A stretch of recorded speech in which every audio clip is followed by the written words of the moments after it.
యేసు రక్తమే జయం పరిచర్య.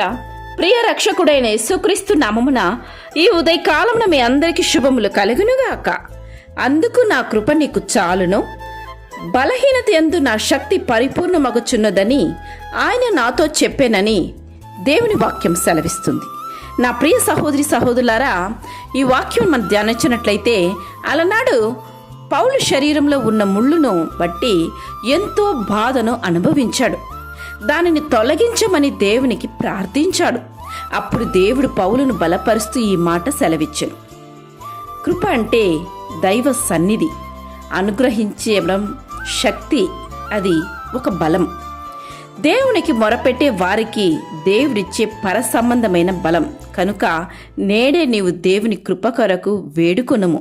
ఆ ముళ్ళును సహించడానికి నీ అనుదిన జీవితాల్లో కావలసిన పరలోక ఆదరణను, బలాన్ని దేవుడు నీకు అనుగ్రహించి నిన్ను ముందుకు నడిపించును.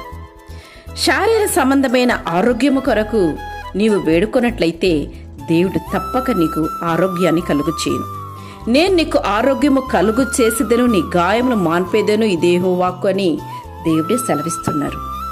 సర్వ మానవాళికి శారీరక, మానసిక మరియు ఆత్మీయ ఆరోగ్య ప్రదాత ప్రభువైన యేసుక్రీస్తుని గ్రహించి ఆయన యందు నీ విశ్వాసం ఉంచి నీ ఆరోగ్యమును హరించే పాపములన్నింటిని విడిచిపెట్టి నీవు ఆరోగ్యముతో ఉండాలని ఆయనను వేడుకున్నట్లయితే దేవుడు తప్పక నీకు ఆరోగ్యమును కలుగు చేయును. దేవుని విశ్వాసం ఉంచి చెడుతనమును విడిచిపెట్టు. దేవుడిచ్చే జ్ఞానం ద్వారా కనుగొనబడిన మందులను ఉపయోగించినప్పుడు దేవుడు నీకు ఆరోగ్యమును కలుగు చేయును. దేవుడు నీ ప్రతి సమస్యను నీ శరీరం నుంచి తొలగించును.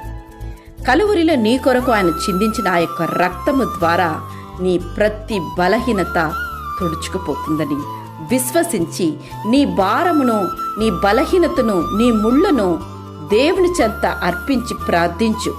దేవుడు తప్పక వాటి నుంచి విడుదలను నీకు కలుగు చేయు. ఆమేన్. యేసు రక్తమే జయం పరిచర్యలో మీ సహోదరి. God bless you.